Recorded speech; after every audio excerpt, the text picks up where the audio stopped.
잠언서는 인생 사용 설명서예요. 즉, 나 사용 설명서입니다. 왜냐하면 잠언서는 어떻게 이 세상에서 제대로 올바르게 행복한 인생을 살 수 있을까에 대한 답입니다. 잠언서는 어떻게 후회 없는 행복한 인생을 살 수 있는가에 대한 답입니다. 잠언서는 어떻게 사는 것이 행복하게 잘 사는 것인가에 대한 답입니다. 잠언서는 어떻게 살아야 존귀하게 칭찬받고 아름답게 살 수 있는가에 대한 답입니다. 그러니 오늘 잠언서를 접할 때 단순하게 보아서는 안 됩니다. 왜냐? 우리가 원하는 행복이 여기 있어요. 우리가 찾으려고 잡으려고 꿈꾸고 애썼던 바에 뜬구름처럼 보이는 행복이 바로 지금 여기에 기록된 말씀 속에 있음을 기억하시기를 바랍니다. 오늘 이 본문의 말씀 우리를 행복으로 초대해요. 그런데 어떻게 초대할까요? 아픔으로 초대합니다. 이 잠언할 때 잠자는요, 한문에 두 가지 뜻이 있다고 그랬죠. 바늘 잠, 찌를 잠. 찌르는 말, 아프게 하는 말. 여러분, 바늘로 우리가 찔림을 당한다고 생각을 해보십시오. 때로는 내가 자의적으로 찌를 수도 있죠. 그럼 오감에는 우리는 어때요? 바늘로 찌르면 따끔하든지 아프든지 그러면 아 소리를 지르지요. 졸다가 찔리면 정신을 바짝 차리지요. 헐렁은 있다가 어때요? 딱 찔리면 긴장을 딱 하지요. 잠언이란 말은 바로 뭐냐면 흐트러져 있는 우리를 딱 찔러서 자리 잡게 하는 거예요. 느슨해 있는 나, 헐렁한 나, 풀어진 나를 딱 잡아서 제자리로 오게 하고 바른 자세, 바른 길, 바른 위치, 바른 의식을 갖도록 하는 것입니다. 할렐루야. 그래야 중심을 잡고 가죠. 그래야 내 본분을 잃지 않는 것입니다. 살다 보니 참 너무나 많이 비껴나 있고 벗어나 있고 멀리 와 있잖아요. 지내다 보니 얼마나 우리가 많이 휘청거려 왔고 어느새 열버졌고 어느새 중심을 잃어버려 있잖아요. 잠언은 제자리로 돌려주는 거예요. 잠언은 근원에서 시작토록 하는 거예요. 잠언은 행복의 원천에서 인생을 조망하고 그 길을 향해 나가도록 안내해 주는 게 바로 잠언입니다. 할렐루야. 여러분, 오늘 본문의 말씀에는 그 권세 지혜가 주는 잠언의 속성 9가지를 솔로몬이 세세하게 이야기하고 있습니다.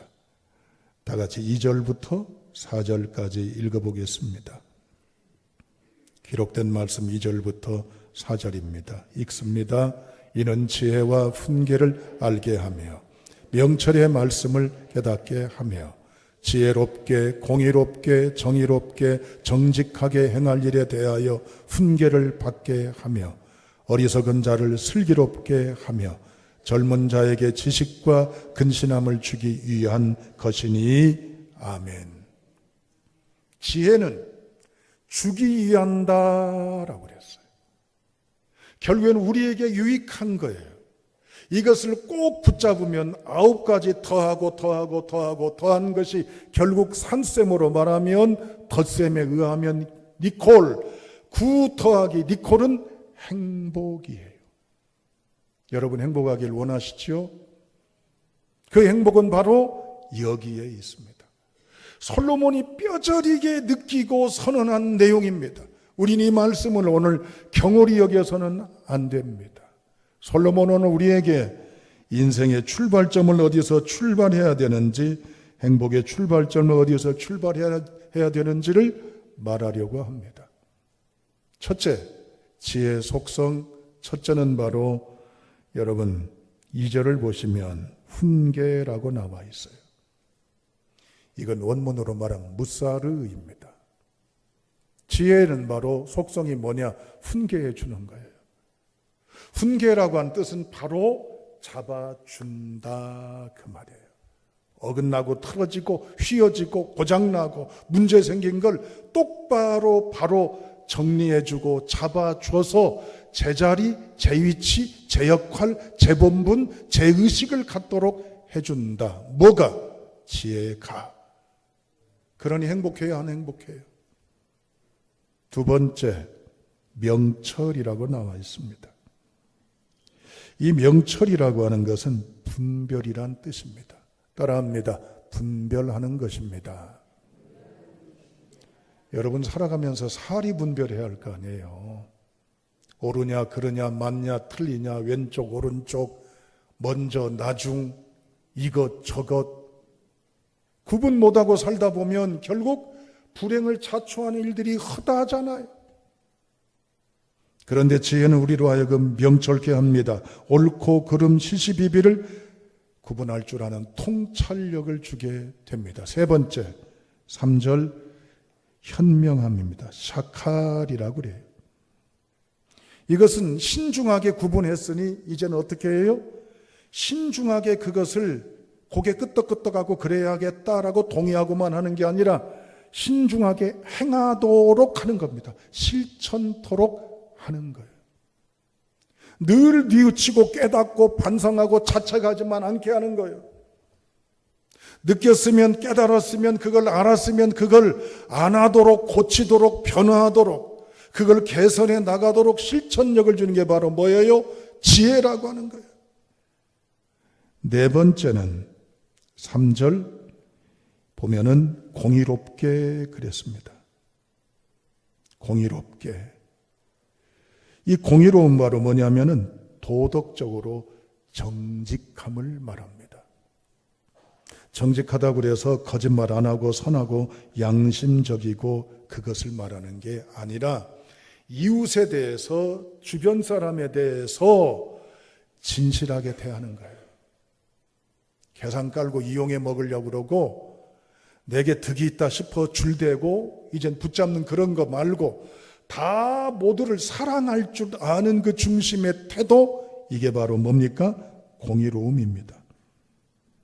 다섯 번째는 3절의 정의로움, 미시파트라고 합니다. 이건 인간관계에 있어서 이제는 내적인 거예요. 이건 외적인 건데 뭘 의미하냐면요. 편견, 편협, 편파, 편당 그거 아니에요. 다 사람마다 줄 그었습니다. 이 사람은 내 동지, 나머지는 적당히, 나머지는 싫어. 늘 하는 말, 너는 와도 돼. 얼마든지 내가 너와 함께해. 그러나 너는 그냥 아는 사이야. 너는 나하고 싫어. 칭하, 등분 가르지 않는 거예요. 모두와 함께 하려고 하는 거, 모두와 더불어서 연락하고 일심동체가 되고 함께 해보려고 하는 마음이 뭐예요? 정의로움이에요. 여섯 번째 정직입니다. 3절에 나와 있습니다. 이건 인격의 내적인 성숙을 말합니다. 문자 그대로 착하고 선하고 양심적이면서 성실한 걸 말하는 거예요. 변함없이 꾸준히 그때만이 아니라 늘 언제나 계속해서 이전에 했던 것처럼 지속적으로 양심적이고 착하고 선한 거예요. 그 다음 7번째 4절에 보면 슬기로움입니다. 아르마라고 그래요. 이것은 상황 대처를 잘하는 것입니다. 특히 위기 상황에 직면했을 때 우왕좌왕 당황하지 아니하고 적재적소의 이 상황에 딱 맞는 임기응변과 함께 재치 있는 대응을 해서 잘 극복해 나가는 탁월한 위기관리 능력입니다. 8번째 지식 다트라고 하는데 이건 단순히 여기 속에 채워놓은 정보가 아니라 몸으로 체득한 경륜, 연륜, 관록, 경력을 말합니다. 마지막 9번째 근신이라고 합니다. 4절 메지마라고 하는데 이건 뭡니까? 그냥 욱해서 기분이 막 좋으면 그냥 말해버리고 그냥 하는 게 아니에요. 신중하게 해서 주도 면밀 계획 속에서 차근차근 정확하게 합리적으로 실행해가는 능력. 이 9가지를 종합해 보면 이렇습니다. 바로잡음, 분별, 유능, 사랑, 중용, 성실, 민첩, 경험, 계획성. 이 9가지를 다 보태서 합해서 버무르면 나오는 결론이 있습니다. 따라합니다. 행복이에요. 이게 지혜예요. 여러분 행복하기를 원하시죠? 돈 많이 벌어서 행복해야지, 건강관리해서 행복해야지, 내가 인맥 잘 쌓아서 행복해야지, 자리 차지해서 행복해야지. No! 행복은 이 9가지가 달성될 때 행복하다라고 하는 것입니다. 그런데 이러한 지혜가 있으면 5절을 보세요. 다 같이 읽습니다. 5절, 지혜 있는 자는 듣고 학식이 더할 것이요 명철한 자는 지략을 얻을 것이다. 9가지가 충족이 되면 2가지의 결과물이 있습니다. 첫째, 학식이 더해진다. 둘째, 뭐예요? 지략을 얻게 된다. 학식은 뭐냐면 손에 잡는다는 뜻이 있어요. 이것은 책 보고 때로는 학교에서 공부하고 어떤 교육과정 이수에서 깨달아지는 정보가 아니라 몸으로 부딪혀서 느끼는 겁니다. 아까 말한 지혜예요. 사람들이 이런 사람이 있어요. 가방끈이 짧은데 학교도 별로 나오지도 않으신 것 같은데 직업도 변변치 않은데 여러 여건이 신통치 않는데도 참 현명해요. 참 뛰어나요. 참 덕스러워요. 이게 지혜의 능력이에요. 두 번째는 5절인 대로 지략을 얻을 것이라 그랬습니다. 여러분, 지략은요, 밧줄을 잡는다는 뜻이 있어요. 이건 선원들에 쓰여지는 용어입니다. 풍랑이 일어요. 배가 뒤집어질 위기에 있어요. 방향을 알 수 없어요. 그럴 때 방향을 바로잡고 이 풍랑을 뚫고 나가는 역량과 도전의 능력과 여러 역경을 해결하는 능력을 말합니다. 지혜가 있으면 어려운 환난을 이겨낼 수 있어요. 지혜가 있으면 모든 부분에 있어서 탁월한 판단과 분석과 여러 가지 이제는 구분 능력이 있어서 행복하게 살아갈 수가 있는 것입니다. 이것이 어디에서 올까요? 다 같이 본문 1절을 읽어보시겠습니다. 1절, 2절 말씀 함께 다시 한번 읽어보지요. 다윗의 아들 이스라엘 왕 솔로몬의 잠언이라.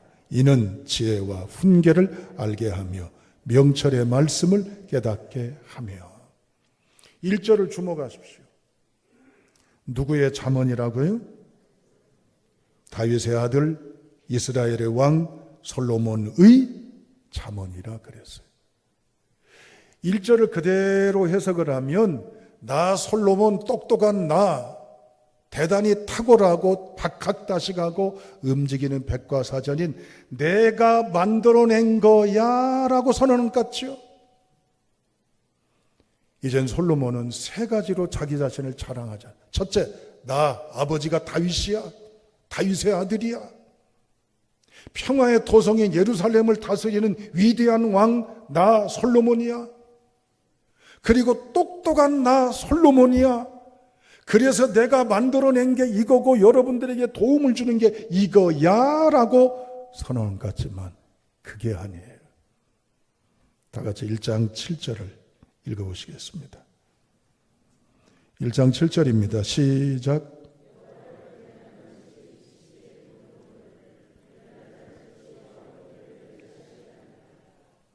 솔로몬이 소유격처럼 내가 만든 잠언이라고 찌르는 말 바늘로 콕 찔러서 제자리를 잡게 해주는 말이라고 말하는 것 같지만 솔로몬은 그 무대를 등지고 떠나고 그 무대 위에 누구를 떡하니 MC와 같이 소개하는 줄 아세요? 자, 이제부터 지혜로우신 나보다 더 위대로우시고 내가 비교할 수 없는 위대하신 예루살렘의 왕, 이스라엘의 왕 누구를 소개합니다 라고 소개합니다. 그게 누구지요? 하나님이시라고 하는 거예요. 할렐루야. 솔로몬은 자신이 주인공이 아니라고 합니다. 결코 자신이 똑똑하고 잘나고 대단하고 따라올 자 없고 만물박사처럼 움직이는 백과사전처럼 불려질지 모르지만, 자기가 날 때부터 떡잎부터 달았다고 영웅시 취급할지 모르지만 자기는 결코 뛰어나지 않은 존재라고 이야기를 합니다. 열왕기상 3장에 보면 솔로몬은 임금이 올랐을 때 가장 국정 철학의 에너지를 하나님 앞에 구합니다. 뭘 구했습니까? 하나님, 이 나라 국방을 보장해 주세요. 강대국 tum바군에 이 나라가 먹고 사는 문제, 경제 문제가 난관에 부딪히지 않은 흑자 경제의 국가가 되게 해 주세요. 이 강대국들의 tum바군에서 외교에 탁월한 지략 있는 외교를 하게 해 주세요. 내적으로 이 나라 내치가 안정되게 잘 다스리게 해 주세요. 그랬습니까? 뭘 구했어요? 지혜를 구했잖아요. 그때 하나님은 극찬하면서 말합니다. 네가 물질의 부도, 목숨의 장수도, 명예도 구하지 아니하고 뭘 구했다는 거요? 지혜를 구했다는 거예요. 솔로몬이 본 인생의 행복은 뭘까? 돈 많은 것보다 지혜가 중요해요. 오래 사는 것보다 지혜가 중요해요. 명예가 있는 것보다 지혜가 중요해요. 왜일까요? 돈을 돈대로 쓸 수 있는 게 뭐예요? 지혜예요. 오래 산다고 행복한 게 아니에요. 오래 살아도 바람직하게 살도록 하는 게 뭐예요? 지혜예요. 그 자리에 있다고 으쓱거리는 게 아니에요. 자리에 있는 만큼 역할을 하는 게 뭐예요? 지혜예요. 지혜를 솔로몬이 구했고 하나님은 그에게 인생의 행복인 지혜를 내려주셨고, 솔로몬은 얘기합니다. 인생의 출발은 하나님 앞에서 하나님에 의해서 출발돼야 합니다. 할렐루야. 오늘 1장 7절에 보면 여호와를 경외하는 것이 지식의 근본이다라고 얘기합니다. 솔로몬의 행복의 출발을 어디서 얘기합니까? 하나님께로부터 시작한다는 걸 다시 강조합니다. 지나온 인생길, 나이만 헛것 먹었다, 나는 인생, 이런 표현 용서하십시오. 전라도 말입니다. 뻘짓하며 지냈다. 나는 헛손질, 헛걸음, 헛방향, 헛수고했다고 탄식하신 분들이 계시지 않아요? 이 나이 먹도록 만든 것도 없고 이룬 것도 없고 이제는 빈털털이라고 자탄하신 분들이 계시지 않습니까? 그러나 하나님 앞에 이 자리부터 시작하면 여러분에게 열린 문의 복이 임할 줄로 믿습니다. 왜냐? 하나님은 생존하신 하나님, 하나님은 운행하신 하나님, 하나님은 구원하신 하나님이시기 때문입니다. 경외하는 건 하나님을 사랑하고 존경하고 순종하는 것입니다. 그게 경외하는 거예요. 성경은 하나님을 경외하는 많은 이야기들이 있지만 오늘 어떻게라는 적용에 두 가지로 결론을 맺고 마치고자 합니다. 성경 구절을 보여주시 바랍니다. 신명기 17장 19절입니다. 방송실 보여주세요. 다 같이 읽겠습니다. 시작.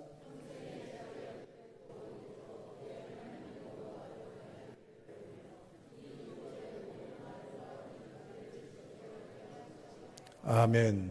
잠깐 놔두세요. 여기서 하나님을 경외하는 건 어떻게 하라는 거예요? 옆에 두라는 거예요. 언제까지? 평생에. 누구 옆에? 내 옆에 두라는 얘기입니다. 옆에 두는 게 뭐예요? 말씀이라고 그랬잖아요.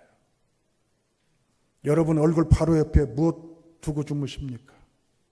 손만 뻗으면 잡히는 게 뭡니까? 내 움직일 수 있는 공간 안에 두어둔 물건이 뭡니까? 가장 가까운 대상이 누구이고 무엇입니까? 우리는 세 글자 위대하신 분이 있어요. 스자로 시작하고 폰자로 끝나요. 스마트폰. 그게 내 옆에 있어요. 머리맡에 놓아두고 자고, 손만 뻗으면 잡히고, 없으면 두리번거리며 찾고, 놓고 나면 잊어버렸다고 난리가 나고, 책망하는 게 아니라 적용해야 합니다. 하나님 어디 계십니까? 여러분 이번 주일 끝나고 성경책 어디다 두실랍니까? 책상 머리맡에 책상 위에 올려놓고 끝납니까? 일주일 내내 이 성경책은 닫아진 폐점 내용입니다.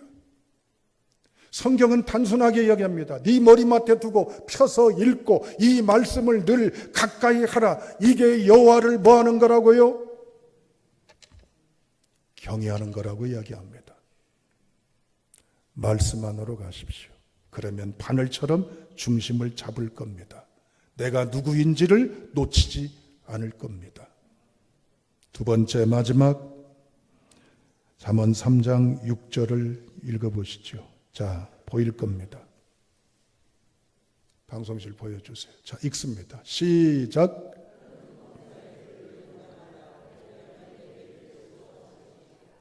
너는 범사에 그를 무엇하라? 인정하라. 그리하면 내 길을 지도하시리라. 인정하란 얘기는요, 공동번역 성경에는 뭐라고 나오냐면 따라합니다. 무슨 일을 하든지 야훼께 여쭈어라. 뭐 하라고요? 물어보란 말이에요. 두 가지는요, 첫째 두기, 두 번째는 뭐요? 맡기기예요. 물어보세요. 그게 하나님 경외하는 거요. 하나님 다 제껴놓고 내 즉흥적인 판단, 내 계산, 내 기분, 내 확률, 내 여건, 그거 하지 말라는 거예요. 이제 말씀의 자리를 향해 나가는 여러분, 5월 셋째 주를 하나님이 열어주십니다. 이전 것은 지나갔습니다. 이제 새로운 결단을 해야 될 줄로 압니다. 내 머리맡에 뭘 두어요? 내 곁에 말씀을 두고 그 말씀 속으로 들어가고 하나님께 늘 여쭈면 하나님의 권세가 내게 임하여 행복의 원천으로 내게 부어줄 줄로 믿습니다. 돌아오는 주일에 이같이 살았던 나에게 임하신 하나님의 간증과 고백이 넘쳐나는 기대하는 한 주의 출발이 될 수 있기를 주님의 이름으로 축원합니다. 기도합니다.